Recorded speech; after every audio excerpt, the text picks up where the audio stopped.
Bloomberg Audio Studios. Podcasts, radio, news. The Stock Movers Podcast, your roundup of companies making moves in the stock market, harnessing the power of Bloomberg data. I'm Carol Massar along with Tim Stenovec. Let's take a look at some stocks on the move on this Monday. With us is Bloomberg News equities reporter Alexandra Semenova. Boeing is certainly one on your radar. Yeah, a lot of green on the screen today, and accordingly, I picked 3 stocks that are up today. Boeing is one of them. It's climbing today as it touts progress on new presidential aircraft jets that it's made over the past 4 to 5 months. This has been a long, winding process. At some point, Elon Musk was even involved. And now the pair of Air Force One jets are actually making progress. The jets have suffered cost overturns and various delays, given what a challenge it is to build an aircraft that not only has to perform secure missions, but also act as kind of a de facto White House in the sky. And finally, Steve Parker, the interim head of Boeing's defense business, said today that they are very, very close to completing the aircraft design. After that, they'll have to settle on a configuration and then actually proceed with building. Prior to today, Boeing was down for 4 straight trading sessions, of course, with those losses worsening on Thursday after the devastating Air India air crash. That disrupted a really remarkable turnaround for the company, which is up about 14% year to date after falling more than 30% last year. Wait, so what? Go. What takes so long? Is that we're close to the design? But you know what? If the Qataris are going to give us a plane, all of a sudden, I don't know, we made progress? Well, I don't know. Okay. And maybe we should talk to Julie Johnson about this too. I know. But they're very, very close to a design. Yeah. Just to remind everybody, this was something that was decided on many years ago when the president was first president. Aircraft One, the Air Force One, or the planes used as Air Force One, are like 30 years old at this point. So this wasn't a surprise, but it's just mind-boggling to me that something like this takes so long. It's complicated. It does. Like the security, communications. No question, it's complicated. But how many years? And the president has been clear about how he feels about this. Tick, tick, tick, tick, tick. Clock is ticking. Roku and Amazon. Yeah, so Roku is getting a bid today. The stock, last time I looked, was up about 10%. That's still holding right now. This is after the company announced a partnership with Amazon's ad business. Amazon also up today.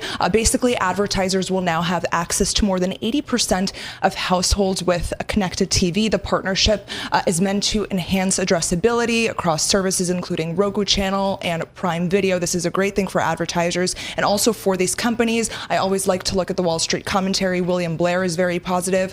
They said that it's difficult to frame the actual financial impact, but this is a win-win situation basically for both companies. And Benchmark also saying that this is a big step forward for both Roku and Amazon. That stock obviously rallying accordingly. So bring on the ads, right? Bring on the ads. Yeah, I'm looking forward to that. Aren't you, All Tim? right, bring on the ads and take out the American Express Platinum Card. The ARK Innovation ETF, by the way, is up a lot because apparently they've got a pretty big holding in Kathy Roku. Wood is a big fan of Roku. Yeah, ARK, ARKK is up 4.2%.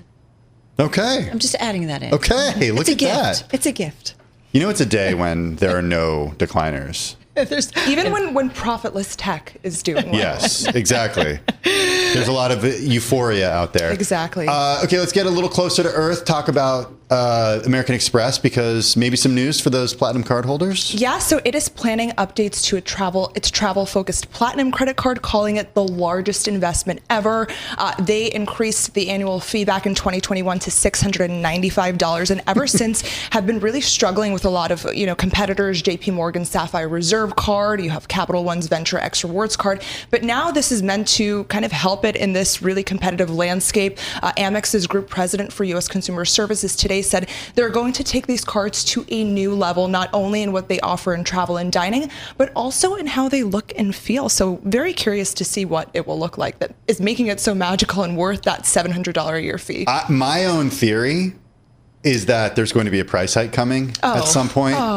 Because absolutely, $695 I think feels like a lot of money to a lot of people for a credit card, but they haven't raised the price since 2021.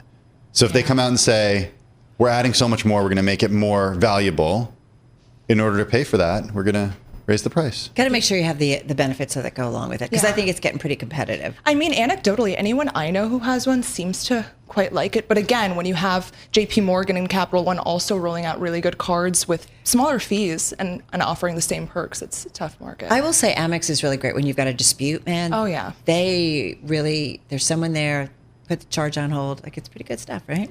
It sounds like you might have had a dispute or two. I certainly have. They've been pretty positive about dealing with it. I'm just listening to you, Carol Masser.